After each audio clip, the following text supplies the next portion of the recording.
Welcome to another edition of the ODU Blitz.com football show, presented by our sponsors, Lionsbridge Financial Advisors, investing and planning for clients throughout Hampton Roads.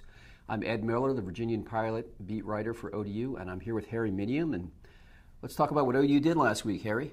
Well, ODU went unbeaten last week. They had a bye week, which they really needed because they had obviously they were one of the most banged up teams they've ever had.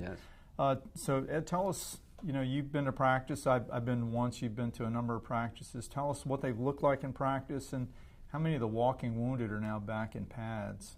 Yeah, they got some good news on the injury front. Melvin Vaughn, a very versatile player, tight end, H-back, receiver, Oscar Smith graduate who's been around the program for a long time. He is back. He's ready to roll. He's looking pretty spry, as Bobby Wilder said, because basically he's fresher than a lot of guys who've been playing for the last 5 weeks. True. He hasn't played. So there's that. Chad Hendricks, the right tackle, is also back in the fold. Jeremy Cox, the tailback slash everything back, comes out of the backfield. He has been banged up with a hip pointer. He looks like the rest did him well. He certainly needed it because he wasn't running. He didn't look like himself at all. Yeah. So they're getting people back healthy slowly. Unfortunately, on the defense, Bumi Rotimi is probably not going to play this week. He's been back at practice, doing some things on a limited basis. Daniel Apu also expected not to be back. Both those guys probably back from Marshall, which is a week from Saturday. So heading into FAU, they're a little healthier, which is good. Hopefully no one else gets banged up in practice this week because they've had some injuries in practice. It hasn't all been games. It's been kind of freak things. Yeah. Anyway, we got FAU, a big game coming up. Harry, you were down in Boca last year at the FAU Stadium, which I understand is very nice. It's a great trip. You'll enjoy it next year. Right. I love Boca. Last year was ODU's revenge game for longtime ODU fans. You remember in 2015, ODU went to the last game needing to win, and FAU, which was an underdog, came in here and upset ODU 33-31. And that was the theme of last season. They had a picture of the scoreboard, 33-31 in the locker room. That was actually the passcode they used to get into the locker room. They didn't tell people that, though, did they? They did. They absolutely did. People knew that you could punch in 3-3-3-1 and get into Well, actually, one of the offensive tackles, who we've mentioned, who we won't He told you the passcode. No, he told David Teal from the Daily Press, and David used it. So they had to change the passcode. Yeah, I can understand. But last year's game was a pretty close game. FAU led 21-13 at halftime, even though ODU had outplayed FAU. They had outgained them by a lot. ODU just made a lot of mistakes. ODU rolled 624 yards, and they weren't going away. But listen to the offensive stars for ODU last year. There was David Washington, 26 of 36 passes for a career-high 416 yards and 5 touchdowns. Zach Pascal, 9 receptions. Jonathan Duhart, 8 receptions. Ray Lowry, 25 rushes for 117 yards. What all those guys have in common? None of them around this year. They're all back. Graduation, injuries. Yeah. Yeah, and Washington and Pascal, of course, have graduated, and Lowry and Duhart are out for the season. Right, yeah. A lot of offensive talent has gone out the door one way or the other. Speaking of David Washington, understand he's got some good news. He was picked up by the Winnipeg Blue Bombers of the CFL. He was. Not going to play this season. He'll be on the practice squad, the taxi squad, but it's a good experience for a guy like that to get his feet wet, to stick his toe into a professional football environment way up in Winnipeg. And Harry, for a bonus question, can you tell me which province Winnipeg is located in? I do not know that. do you know? Right. Manitoba, of course. Okay. No, just. Yeah. But so he'll be getting that Manitoba late spring, late summer, oh fall. Gosh, yeah, it's nice. winter up there. Yeah. But hey, he's playing pro football, so good for David. Anyway, back to last year's game. Zach Pascal had to play that game. It was 21-21, and David Washington lays out a pass for him, and it should have been on SportsCenter that night. It's one of the best plays I've ever seen in an ODU football game. He lays up the pass. Zach is fairly well defended, and he sort of leaps forward, catches it, and flips over. And that gave ODU the minimum, and they won going away. But this is a game they could have lost. Jeremy Cox, who you mentioned, he showed some explosiveness when he caught a short pass, ran over a linebacker, and went 84 yards for a touchdown. So, that was when we really first began to notice Jeremy. Yeah, Jeremy can do that. He's a very physical back. FAU, they returned 15 starters from last year's team, including quarterback Jason Driscoll, who seems to have won the starting position after being challenged early on by some other quarterbacks. And there's another face at FAU we haven't seen, however, and that is Lane Kiffin. Lane Kiffin, for those of you who may not be familiar with Lane, or most of you probably are, former Oakland Raiders coach at a very young age. I think he was 32 or something when he got that job. He was the youngest coach in the history of the NFL. Right. USC, Tennessee, Volunteers, and then most recently with Alabama under Nick Saban. So very flamboyant guy, outspoken, somewhat maybe controversial, may not be too strong a word for Lane, although he's been pretty low-key since getting to FAU. A little bit out of the way spot, media-wise. I was at Conference USA Media Days. Lane was there. He was pretty well-behaved, didn't make many headlines. He's made a hype video that when he got there that was so bad that it was actually good. And he said he did that on purpose. Right. Yeah. So, but yeah, interesting for Lane to come to Foreman Field. That'll add a little flavor to this game. And he's the guy who, when Nick, he did an interview, which when he was at Alabama, Nick Saban doesn't allow his assistant coaches generally to do interviews, but he'd been named head coach at FAU, and during this interview he said that his 3 years at Alabama were like dog years, in other words, 21 years. And shortly after that, Saban said, "Okay, see you later," and and he let him go with 7 days before the national championship game. Yeah, exactly. So Stephen Williams, it'll be his first home start, the freshman, 17-year-old freshman for ODU, his first home start at quarterback. Has ODU retooled their offense? Have you been able to see any changes in their offense? Yeah, nothing. I asked Bobby Wilder about that yesterday. Nothing significant, really. Steven's been running the offense since he was here, basically in late July, early August. So they're not going to try to reinvent the wheel. They're going to try to maybe do some things to cater to his talents. He's got a lot of escapability. He's got a big arm. As we mentioned before, I think they can still run the ball, or they believe they can run the ball on Conference USA. Receivers need to get on track a little bit. We talked about the problems they had against Virginia Tech, and developing some chemistry with Stevie Williams is going to be a big priority for them. But in general, I think what Wilder said was, they're not trying to reinvent the wheel. They're just trying to execute what they do better, which is, it sounds like a coaching cliche, but it's really true for ODU as they move forward. Speaking of moving forward, we'll take a quick break here to hear from our sponsors at Lionsbridge Financial Advisors. You embody dedication, sacrifice, and commitment. You are an elite athlete. You know the difference superior coaching makes. Lionsbridge Financial Advisors is here to be your financial coach.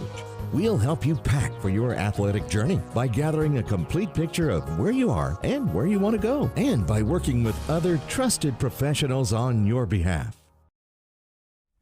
Ed and I are back with the ODUblitz.com video cast. Ed, we were talking about ODU's wide receivers, and Bobby said some of them need to step up. Who are some of the guys you think who might step up or who could step up? Yeah, Travis Fulgham is the obvious guy. He is kind of by default now the number one receiver, taking the spot that Jonathan Duhart had. He's a big, physical guy. Great athlete, former basketball player. Can jump. Can really get up. Yeah, hasn't played a ton of football. He didn't play a lot in high school. As you've wrote about him last year. I'll be writing about him later this week. But he lived all over the world as a kid in a lot of countries where they really didn't play football. Yeah. So he was a soccer player. He was a basketball player. He got to the States and he got to a military academy, Massanutten Military Academy near Harrisonburg, and really started playing football late, I think as a junior in high school. So he's a guy. Melvin Vaughn, who we mentioned, is a guy that has 71 career receptions, which is the most on the team other than Jonathan Duhart, who's out. You've got guys like Noah Ellison, Hassan Patterson, who am I forgetting? Marquez Little. There's a few other guys. I mean, it's a wide open competition. They've got Isaiah Harper. Don't forget. Yeah, I can't forget Isaiah, a little slot receiver.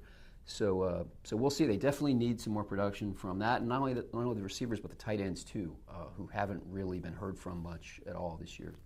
Yeah, so your Conference USA power ratings are out. Tell us we have a number one this week.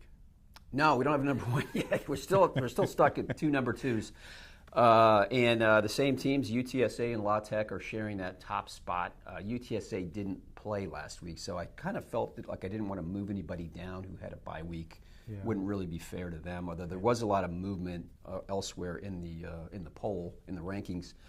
Marshall has moved up. They're really playing well. Wow, they just crushed Cincinnati. That's a they've the had Herd a good is season. Our top team in the East right now, followed by Western Kentucky, who is also coming off a bye.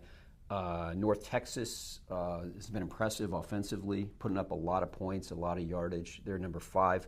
Southern Miss drops to number 6 after a loss last week. We got FIU at 7. Your team that you said to keep an eye on. That was the team I said to keep an eye on. And Eric Bohannon, the sports information director at Old Dominion, of course, promptly called us to say, hey, bad call. But they're 3-1 now. Yeah, I mean, they're kind of a soft 3-1. They've beaten the bottom of the league, but hey, a win is a win. And, Butch Eric, Davis. You could be right. But yeah, Butch Davis is trying to get something going down there. Old Dominion staying at number 8.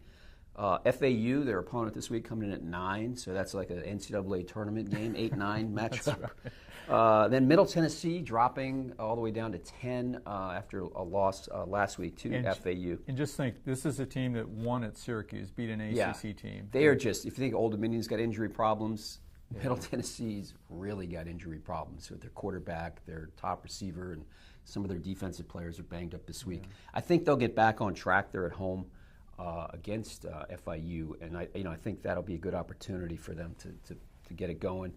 Then we've got UAB, Rice, Charlotte, which comes in at 13, which is a move up for them. They really played well in the first half at FIU, couldn't hold it together, and ended up losing that game. And UTEP, who's got a new coach, who's an old coach.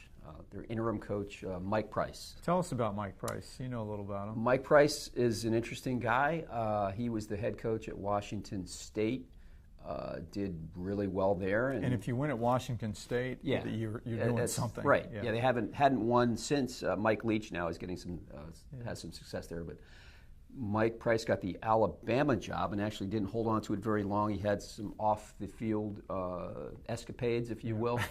And got fired there. Google it if you want to know what it's Wound up about. at UTEP and was there for, if I'm not mistaken, I think 7 or 8 years, and took them to 3 bowl games, which sounds pretty good right now. They're sitting at 0-5.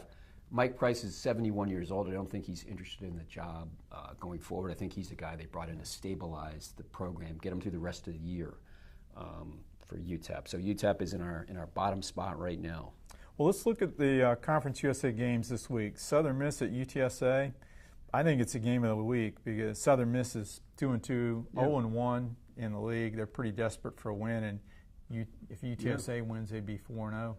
UTSA's, if you look at the national defensive leaders, you've got teams like Michigan, Alabama, Clemson, and lo and behold, UTSA. 207 yards a game, I think, is all they're giving up. So they're a good defensive team.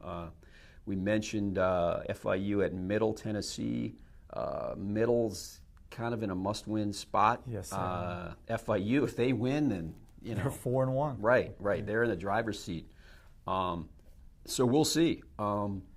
Louisiana Tech at UAB. That's the Blazers' first Conference USA home game since 2014, and I don't think this is a game they'll win. It's homecoming, which goes to show you that sometimes you can't control your homecoming opponent. You're basically getting the defending league division champion in your homecoming game, but hopefully a good crowd down in Birmingham for that. Marshall's at Charlotte. And last year the 49ers won in Huntington, and that loss stung. the herd. Right. Yeah, I don't see that coming out this way. You never know. Charlotte is kind of reeling after this. They've got Western Kentucky coming up, so a tough stretch for the 49ers. And Charlotte has lost 3 of their last 5 games by a single point, that's a sign of a young team, an immature team. Yeah.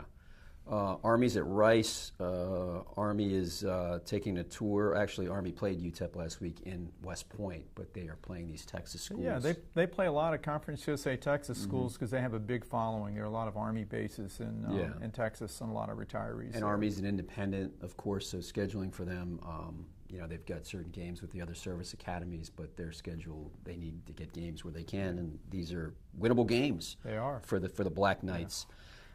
Western Kentucky at UTEP. Western has already put out that it's taking its longest trip ever. I think everyone says that when they go to UTEP. Yes. It's a long trip. Right.